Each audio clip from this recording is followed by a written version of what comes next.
La rencontre de dimanche entre le président Abdelmadjid Tebboune et le haut diplomate français Jean-Noël Barrot au palais présidentiel d'Alger a été décrite par les deux parties comme une étape cruciale vers la réconciliation. Alors que l'envoyé français a déclaré qu'il espérait mettre fin aux tensions, le président Tebboune a qualifié la délégation concernant un différend diplomatique de pure fabrication. Nous avons vécu ces derniers mois une période de tension inédite qui ne sert pas les intérêts des Algériens ni ceux des Français. Nous avons certes des divergences, nous ne pouvons pas les occulter, mais les liens humains, historiques et culturels qui nous unissent, et je pense en particulier aux nombreuses familles franco-algériennes dont la vie se partage de part et d'autre de la Méditerranée, doivent nous conduire à reprendre le dialogue et à réinstaurer la coopération. Nos relations institutionnelles doivent être à la hauteur des relations humaines entre nos deux pays. Nous savons. Pour nous, le président Macron reste la seule référence. Il y a eu un moment d'incompréhension et toutes les questions doivent être résolues avec lui ou avec la personne qu'il délègue.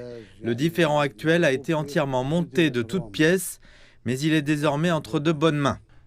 Le différend actuel découle des sentiments du président français Emmanuel Macron en juillet dernier qui a soutenu les revendications de souveraineté du Maroc sur le Sahara occidental. Cela a irrité l'Algérie qui a clairement exprimé son mécontentement à l'égard de la France.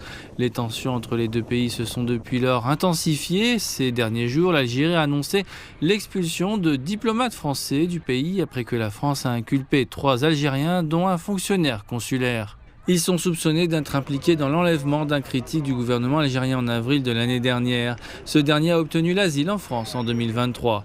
La France a riposté en expulsant 12 diplomates algériens.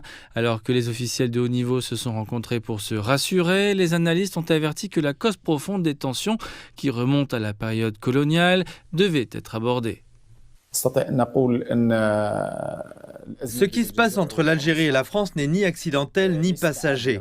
Cela a des racines historiques profondes et est alimenté par certaines factions d'extrême droite en France qui refusent d'accepter l'indépendance de l'Algérie. En témoignent les déclarations des présidents français et algériens qui s'efforcent constamment d'apaiser les tensions. Mais malgré ces efforts, les relations franco-algériennes retombent souvent dans la tension et l'escalade. Des citoyens algériens expriment l'espoir d'une désescalade, tandis que d'autres accusent la France d'ingérence politique. Il est temps pour la France de reconnaître l'Algérie comme un État indépendant, pleinement souverain dans ses décisions. Il y a des tentatives de faire de l'Algérie un pays subordonné, mais cela n'arrivera pas. Ce qui se passe est quelque peu inquiétant. J'espère que ces questions seront abordées de manière calme et réfléchie, plutôt que par la tension et l'escalade.